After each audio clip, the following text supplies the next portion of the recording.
All right, so I think I need to do this video because usually if one person is seeking an answer, then 20 other people or 1,000 or 10,000.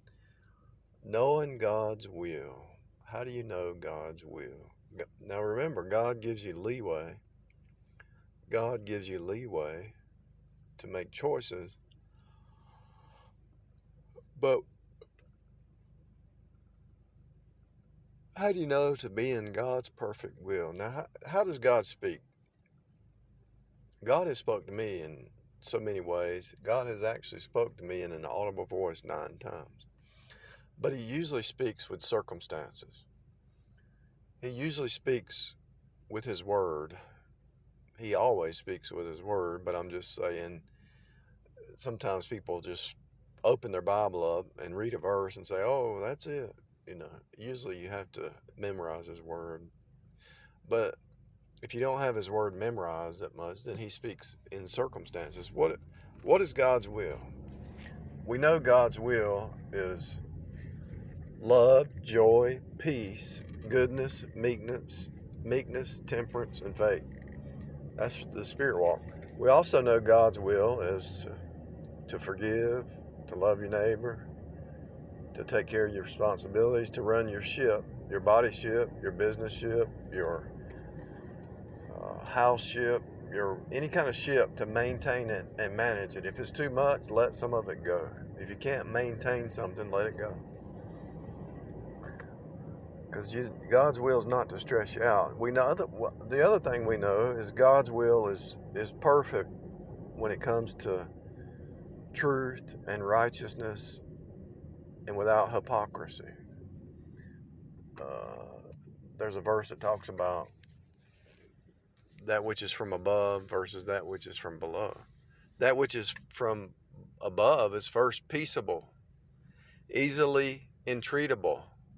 That means you can accept it. It's easily entreatable, and it's without hypocrisy.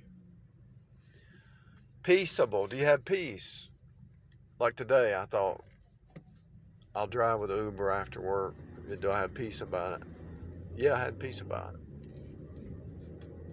If there's a time when after work that I don't have peace about it, I don't drive. If I don't have peace about something, I don't do it. Some things you just know are contrary. I'm going over here to get gas. I know, which I have no desire, but if, let's say I had a desire to drink a beer or something, I know that's not God's will. Number one, it's not healthy. Number two, alcohol's a depressant. I'm wasting my money, wasting not really my money, it's all God's resources. If you look at your life as just a resource of God, God wants you to be in peace. God wants you to be in truth. God wants you to be in agape love. God wants you to be in, the reason I say agape love, because a lot of people, they go by emotions instead of truth, Somebody asked me today, said something about how to lose weight. I said, I already told you. I told you how to lose it. Start taking some MCT oil. Don't eat after 6. And cut back your sugar to 25 milligrams a day. It's that easy. And I lost 30 pounds and without even trying. I didn't even think I needed to lose weight.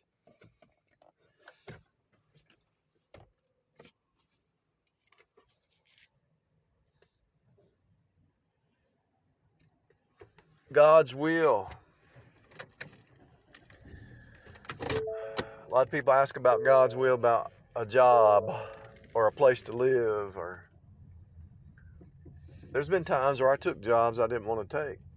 And there's been times where I've lived where I didn't want to live just for a season. But one time, because my family was smoking and chaos, I actually lived out in the shed out back. I came back from college.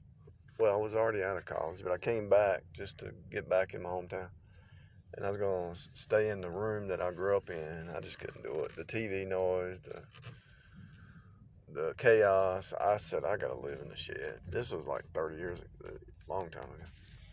So I said, I got to get out of here. So I just stayed in the shed, put some sheetrock on it, and pretty much lived in the shed. I mean, I'd go inside to use a shower, but I'd sleep outside. But I tried to do it in a nice way, but they probably knew I just didn't want to be around them. I mean, somebody lives in a shed. There's a reason somebody's living in a shed. It was like the shed was a bigger place to sleep than the room. Anyway,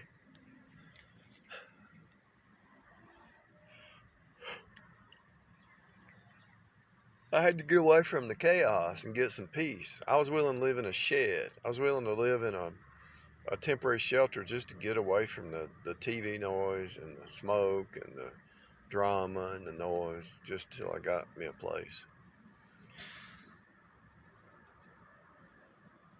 Most of the stuff going on in a person is internal anyway, and we're born in a situation where sometimes people are lost, and they're born in families that are pretty much almost normal, even though they're lost. They're not normal, but there's peace in the home.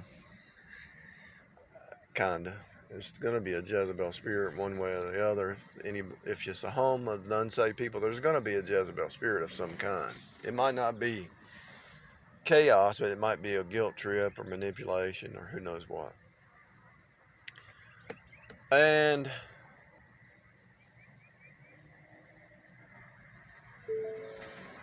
so, what are the biggest things people ask about when it comes to God's will? Do I move here? Go to this country? Do I stay in this city? Do I change jobs? Do I go this? Do I go here? God gives you leeway. Now, there's some legal things that there's legal things at times that keep you stuck in one place. Let's say you can have married people. If you're married, husbands, love your wives as Christ loved the church. That's God's will. Be not bitter against your wife. That's God's will. If you're a woman, submit as unto the Lord.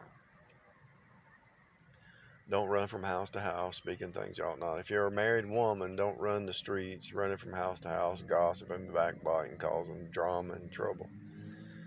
Keep the house in order. Keep your house in order. Submit as unto the Lord. If it's the husband, love your wives as Christ loved the church who gave himself. So that might even mean you don't want to kill yourself for anybody, but you might have to work 2 jobs, take care of if there's kids, so if there's kids, if the wife can help the man make a living, that's, as long as it's a legit job, maybe it's doing gig work or something, but if it's in a job that's not healthy, she don't need to be there. Spiritually healthy. And the other thing is, if there's kids involved, if it's a husband and wife, yeah, you can make decisions, change jobs, change states, change whatever. If it's a divorce situation where there's a custody battle, you can't really leave the state unless you got full custody, And so, what are some other issues? I mean, I studied this for a long time. What is God? I meditated on it and studied it and listened to different preachers, and I read the Bible about it. God puts us in, and I thought about it and I lived it. And see, God puts you in situations that you can't get out of at times. And a lot of times, what he's trying to do is build up some character. I'm not saying that's true. I'm saying it does happen. But God does want you to get to the point where you're responsible, you're willing to sacrifice to be free, you're willing to endure, you're willing to do whatever it needs to be to create an environment of peace. And sometimes, even when you try to create an environment of peace, people around you cause chaos. Was it God's will for me to build a fence so every time I come out my front door I don't have to see chaos? I think so. they actually started going in their backyard because they don't affect me anymore. The only reason they were out in the front yard acting stupid is because somebody would see them. Now they're going in the backyard, so the neighborhood behind them sees them, I guess. They want to be seen. If they're not seen, they're dead. Let me tell you something about the unsaved. They're dead in trespasses and sin. So they got to create drama to be seen. Otherwise, they're void. They're like zombies. They need to have drama to be. Somebody needs to recognize them. Have you ever been over? I just picked somebody up with Uber, and it was like picking a guy up at a temp working place, and there was a bunch of guys, a bunch of winos outside acting. He said he got in the car. He said, "These people are crazy." I said, "I know what you're talking about." Why do the winos and why do the homeless act crazy to get your attention? And I'm not saying that somebody necessarily, if somebody's homeless, because we all could be homeless in a split second if the economy crashed. When Babylon will fall eventually, and everybody's gonna be homeless, unless unless your land is paid for and your house is paid for. But I'm talking about people who choose that lifestyle. And so why do they act crazy? Why does the wino act crazy? Why does the drama queen act crazy? Because they have no identity. They're not really alive. To feel alive, to feel alive, they have to act stupid so that somebody sees them. And they want to shock you. What do you think Jerry Springer show's about? It's to shock you. Because it gives them attention. All they want is attention. Why do they want your attention? Because they're dead.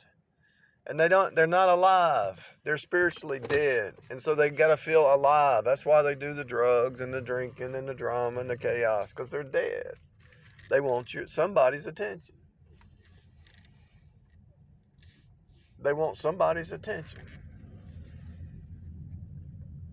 They got to get your attention because they're dead. And they don't want to be dead. They want to be alive. So they got to vampire off of your life force to get your attention. And it could be money. It could be anything that they're vampiring off because they're dead.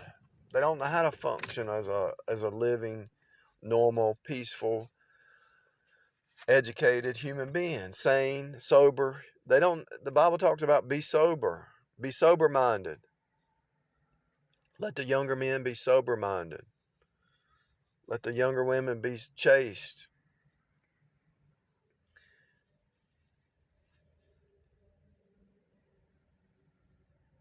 God's will is obvious throughout the New Testament. He's telling you. God's will is to renew your mind. Be not conformed to this world. Be transformed by the renewing of your mind. So my whole life, I wanted to get away from chaos and have peace so I could renew my mind. I wanted to be able to think. Was it God's will for me to cut the TV off 20 years, 25, 30 years ago? Yes. I got rid of my TV. I never went back. Was it God's will for me to cut the music off 6 years ago, whatever it was? Yes, it was God's will to cut the music off. Is it God's will for you to cut the music off? Probably, but it might not be a pressing issue for you. TV might not be a pressing issue for you, but you're being bombarded with the system. You're actually just looking at yourself when you watch TV or listen to music. Is it God's will for you to have peace and quiet? Yes.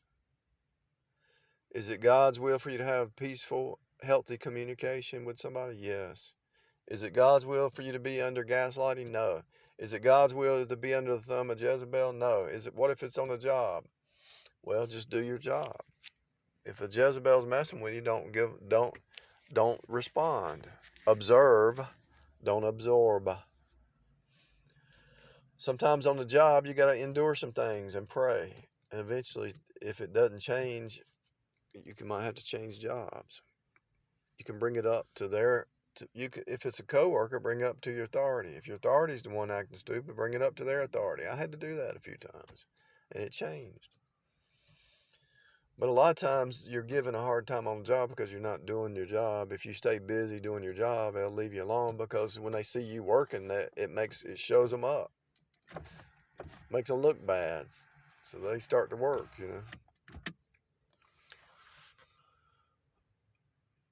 There's really only a few things. God's will about travel.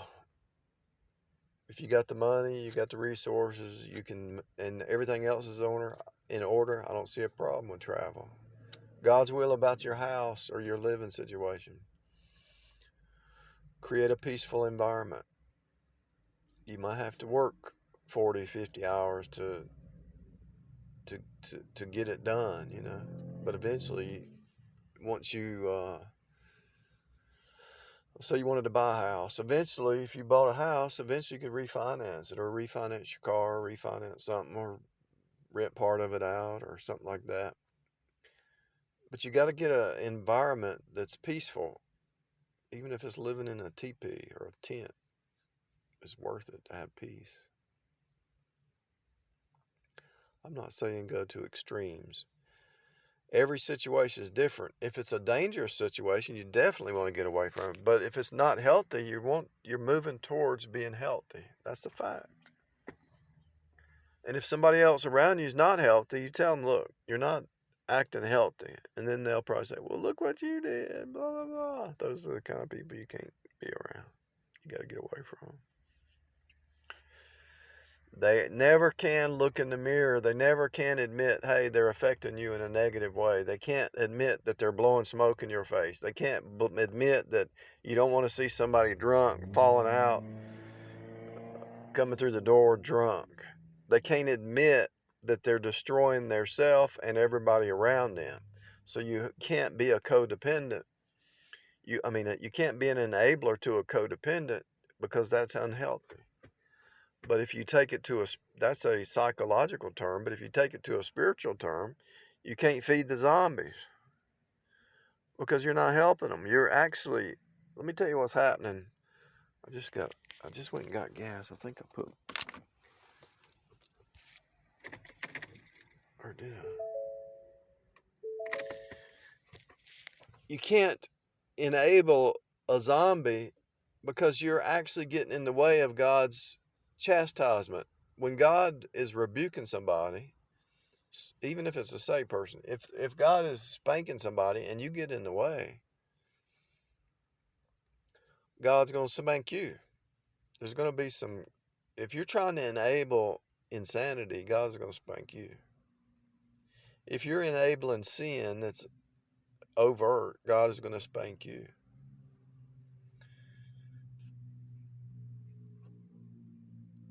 Once you live this life a while, you pretty much know God's will. And some people who are pretty much evil, they will try to get you to convince you to not do God's will.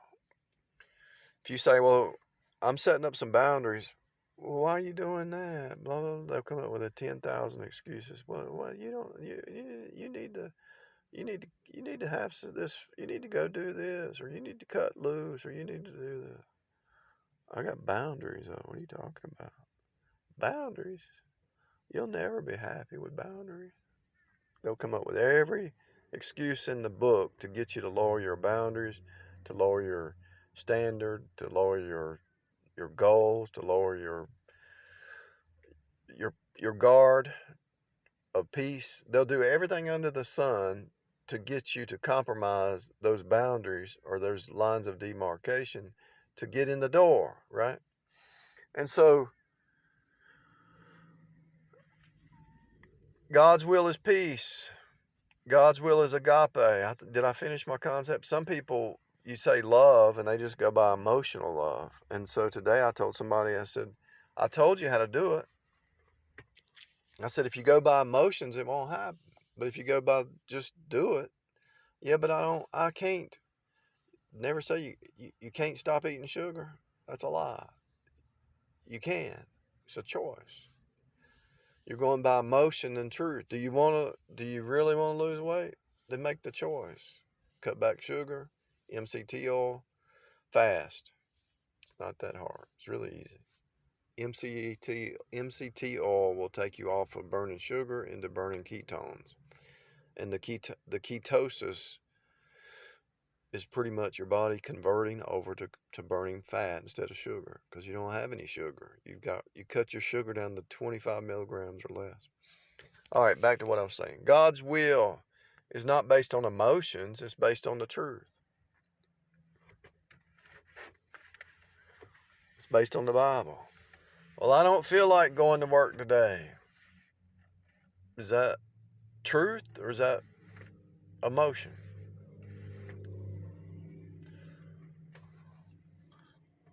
You can't go by emotion, because your emotions are up and down, up and down.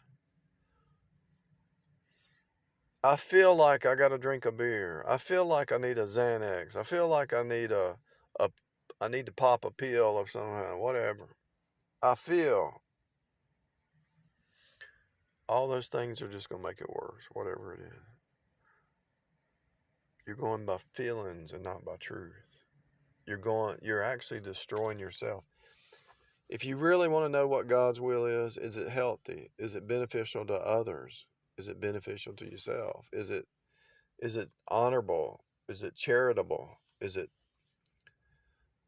excellent? Is it above the norm? Is it above the status quo?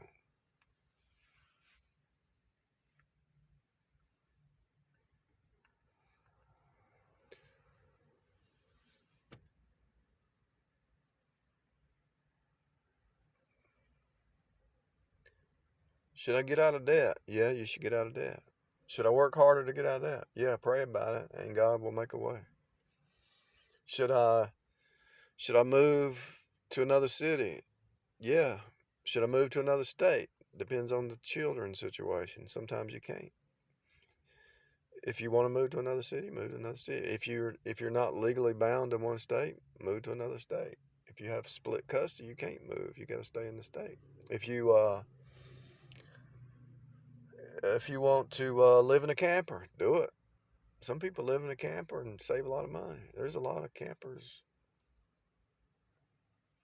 online. Who knows if it's real? YouTube might not be real. Most of YouTube is fake. They say they live in a camper, and they're not. It's just fake. There's some channels, though, that they're living in a camper, because that's pretty much where they're at all the time. Should you build a house? Should you finance a house? Should you buy another house? Should you do rental property? Are you able, skill-wise, to maintain the electrical, the plumbing, the heating and air? Are you able to handle it stress-wise? Should I get this job with all this responsibility? Can you handle the stress? Can you handle it? Are you a leader? Are you a follower? Are you a leader? Are you trying to blame other people for your stuff? Or other people taking advantage of you? You used to hear people, they're treating me like a doormat. It's because you let them. You got too close. And a lot of times the reason you do that is you let them treat you like, because you feel like you need to talk to somebody. You need a friend, but the friend that you pick is a bad apple. Don't be friends with a bad apple. See, a bad apple friend's just going to tell you what you want to hear. A true friend's going to tell you, well, I don't know about that. A true friend's going to say, you might not want to do that. The Bible talks about whenever you're making a decision to use counsel, seek out many counsels. Before you make a decision, ask 2 or 3 people, should I do this? And see what the response is. See if they have any reasoning behind it. I actually did that today. I was asking about, should I do my remodeling and borrow the money, or should I just slowly and go ahead and rent it, or should I just do the work myself? And I had some good responses. One of the responses was, by the time you remodel it before you know it, you're going to have to repair it again.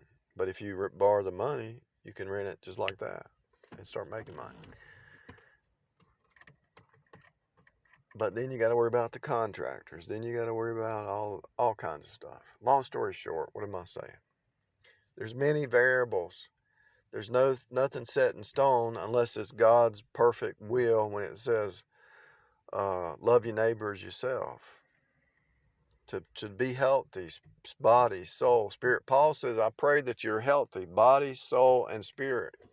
Now, I'm hitting a lot of things because when I hit all these things, something's going to click in your mind. Oh,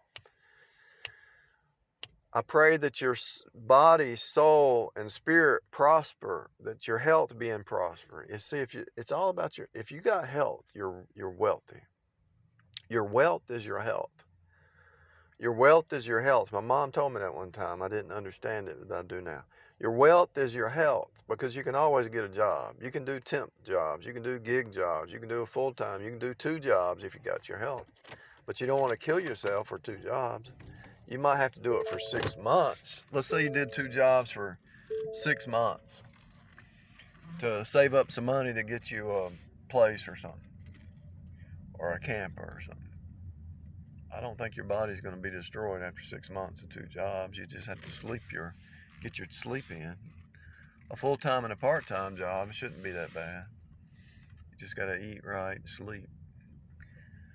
God's will is all over the Bible. But if you pray, He will send people in your life. God speaks through people, situations, the Bible, the Holy Spirit, and He will send somebody to give you a word with that if you're just serious about it. Hey, welcome to Sammy's. What can I get for you? I can't believe I've been talking for 26 minutes. I guess this is such a big topic. I could spend an hour talking about it. Yeah, I could spend an hour talking about this because we all deal with it every day. I have to ask myself, is it God's will to invest in this stock? Is it God's will to sell puts or sell calls? Is it God's will to buy crypto? Is it God's will to rent to this person? Is it God's will to use this kind of paint? Is it God's will to spend money on soundproofing my house? Or should I use that money for something else? Is it God's will to soundproof my house or pay off a car faster? Or is it God's will to change jobs, a better paying job, or is it to stay on this job that I could make more, but this job is stable, you know? Is it God's will to have insurance and have 401k, or is it God's will to do Uber or Lyft? Is it God's will to go here or go there, or to talk to this person, to upload it? Is it God's will to upload a video? Is it God's will to monetize? Is it God's will to spend more than 30 minutes online? Is it God's will to spend 5 minutes online? Is it God's will just to upload to Spreaker and let it go to YouTube and never mess and not even respond to people? I mean, it's a lot of stuff. Is it God's will to answer this phone call that's coming in? Is it God's will to answer, I don't have a phone call coming in, but I'm just saying, as you're going down the road, is it God's will to pick up this Uber rider? And my biggest way that I judge normal, everyday things is really simple.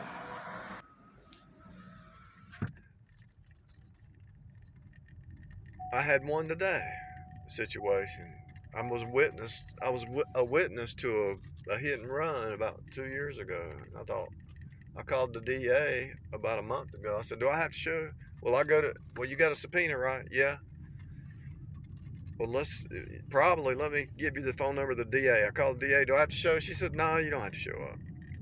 And then I called back. I said, should I show? She said, you got a subpoena. You might get arrested. Talk to a different person. So I went to court today, and there was a no-show. Both parties, neither one of them showed. Ridiculous.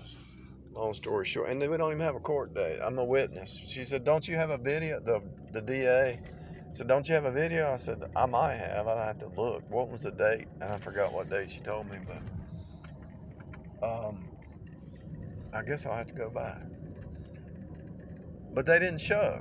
But I had to say, was it God? Because one person said, no, they won't put you in jail because you're just a witness. But then somebody else said, you better go, you'll get a warrant out for your arrest. So I went.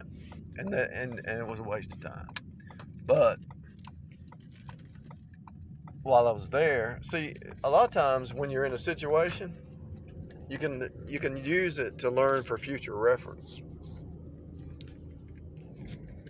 While I was there, I looked around at the courthouse and looked at, let's say I needed to do an eviction to know where a certain part of the courthouse is. While you're in a situation that you shouldn't be in or you got put in, look around and learn from your situation while you're there that you might need in the future. So God's will is really a deep topic, but you can narrow it down. And the way I narrow it down is, do I have peace about it? Did I have peace about not going to court today as a witness? No, because I didn't want them to have a warrant out on me. And even if they didn't, I'd be thinking, well, do they have a warrant out on me? Is it God's peace? I mean, do I have peace picking up a Uber rider in the hood? No, I probably will just bypass that. Be honest with you. Do I have peace driving at 2 o'clock in the morning? I used to do it, but I didn't have peace doing it. Now I don't do it. If I have to make some money, or let's say a bill's due or something, I'll do it. Sometimes you have to do something, but if I don't have any peace, I don't do it. Do I have peace picking up responding to this text? No. Do I have peace picking up this phone call that has a blocked number? No. Do I have peace talking to this person through email who's always causing drama? No. Do I have peace going to such and such grocery store versus the one I usually go to? No. So I'll just go to the one I'm used to going to. It goes back to peace. There's a small still voice, and it's a peaceful voice. You got to go with the peace. Now, when it comes to people, like dependent on people, should you move here, work here, go here, hang out with this person, take this job? Usually there's going to be some red flags. Usually if you're born again, God is not going to put you in a situation without giving you a warning. Warning, red flag, red flag, red flag. It's always there, but we make the choice and we end up suffering some consequences, Warning, don't spend your money on this. Save your money, because you don't know about an expense. You're going to need a battery for your car.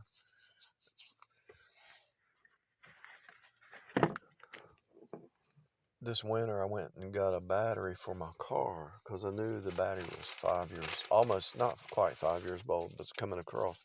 So before wintertime, there was a few times where it didn't want to start. So it started, but it acted like it didn't. So I went and told Ford Place I need a battery. And he says, you don't need one right now. It's fine.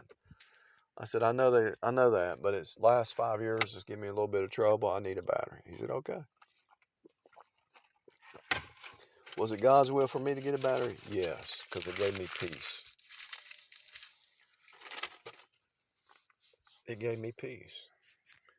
Was it God's will for me to cut back sugar? Yes, it made me feel better.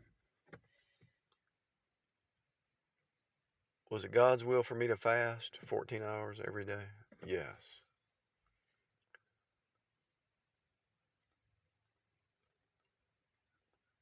Was it God's will to cut off certain people out of my life? Yes.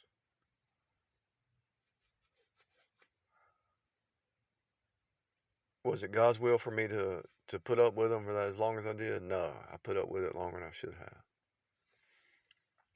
When you was it God's will to cut out the noise? Yes.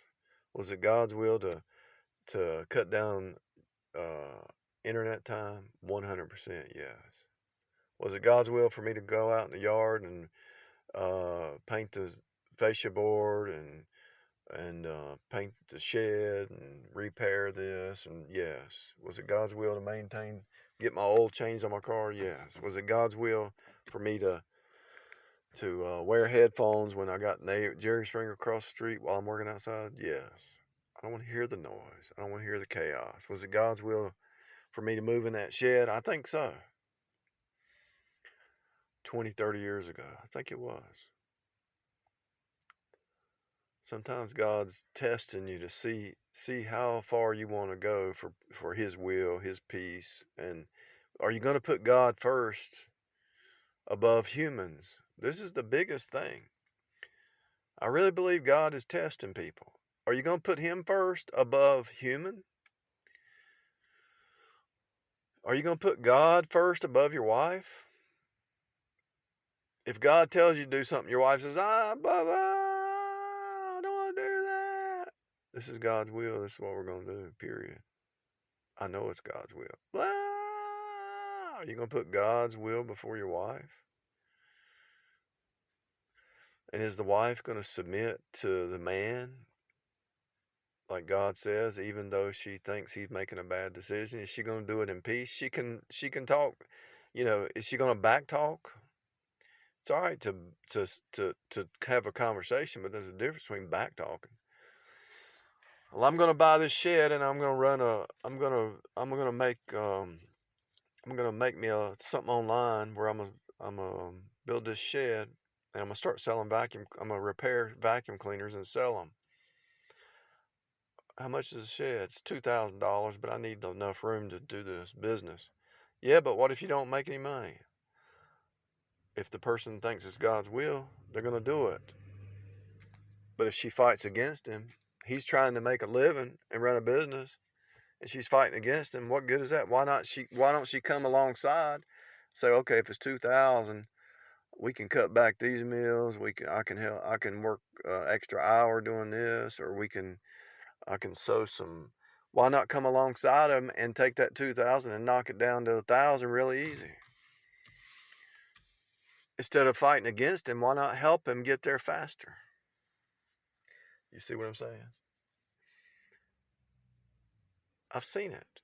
A man wants to make a decision to run a business and the woman goes insane. I've lived it and I've seen it other people. If she came alongside, they could have got rich. But she wanted to fight. But you know what? God makes him rich anyway. He might not be rich money-wise, but he's rich in other ways. Is it God's will for you to seek the truth with your whole heart, mind, soul? Yes. What if your spouse says, I don't want the truth? And God tells you to find the truth. Number one, find the truth.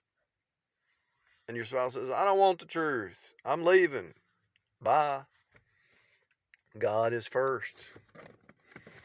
If you don't want the truth and you decide to leave, that shows where you're at. You would think if somebody claimed to be saved, they'd want the truth. But most people don't want the truth. They'd say it, but they really don't want it. I want the truth. No, you don't. How do you know? Because I showed you once saved, always saved is Bible. Eternal security's Bible. All you have to do is rightly divide the word.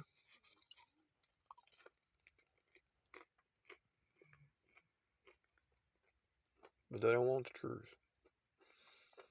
They'd rather live in fear, doubt, and worry that they're going to lose their salvation. But they don't think they will. They think you will. So they're trying to attack you and make you live in fear, doubt, and worry. But they believe they won't lose theirs because they do God's will perfectly. They never sin.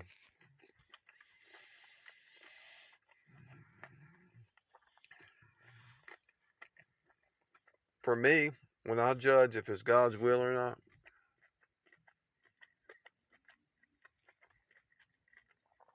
is it the truth? Is it peaceful? Is it beneficial? Is it healthy? Does it help other people? Does it serve other people?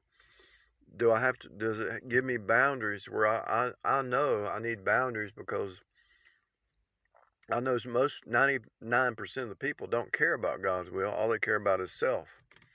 And so I know I need a space that has boundaries to keep these uncircumcised Gentiles out of my eye gate, my ear gate, my face, because I know they're just contrary. I hate to sound that way, but I've been living it long enough. I know. And the Bible says, as in the days of Noah.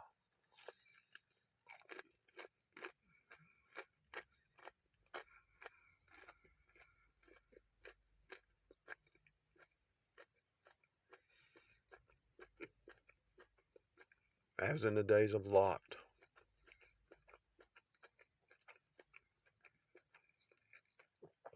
The Bible tells you that men, they seek, Apostle Paul, he said, bring him with you. He's the only one that does God's will. Everybody else falls away.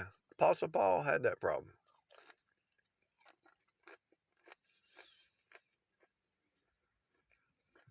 I think it was Timothy. Bring Timothy or something like that. He's the only one that was willing to do God's will.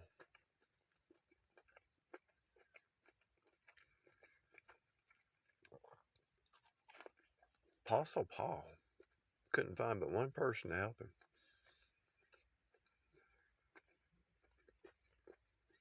That's sad.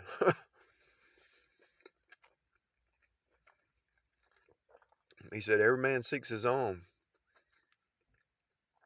Apostle Paul said, bring him. He does God's will because every other man seeks his own will, his own desires, his own life.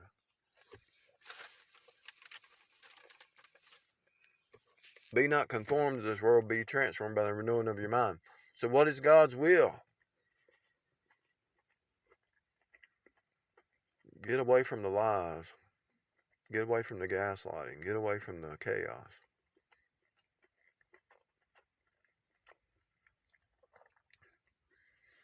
Hold your own self accountable and don't enable somebody who wants to be a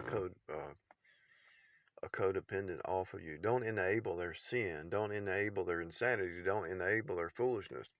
Yeah, there's some things you're going to have to put up with in life, but there's a boundary. There's a limit. I mean, there's always boundaries, but there's sometimes you can. If my neighbor over here comes over to the house drunk, stumbling, I might say, what's going on? But if he comes over here every day stumbling, I'm gonna build a fence so he don't come over here stumbling anymore. You understand? You might give him some grace 1 or 2 times, but after 3, 4, 5, 10 times, you don't waste your time on that.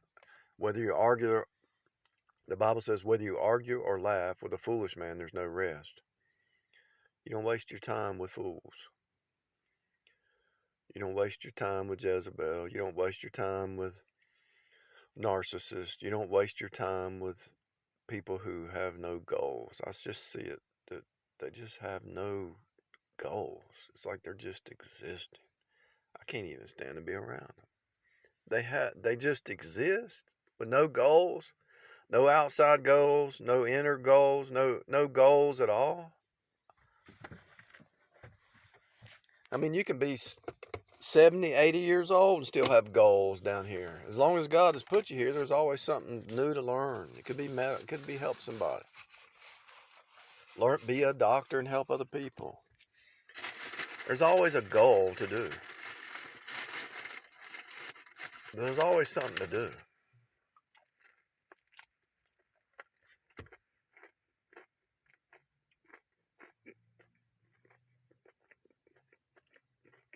Is it God's will for me to upload this video, this audio? I think it is. This is not directed at one person or 2 people or 3 people or 5 or anybody. This is a fractal. This is a fractal video, I know for a fact that other people have wondered about this, because I remember, what's God's will? I promise you. there's something in this video, in this audio, that somebody's gonna they've never heard before or never thought about. It's gonna click. It's gonna affect them in a positive way.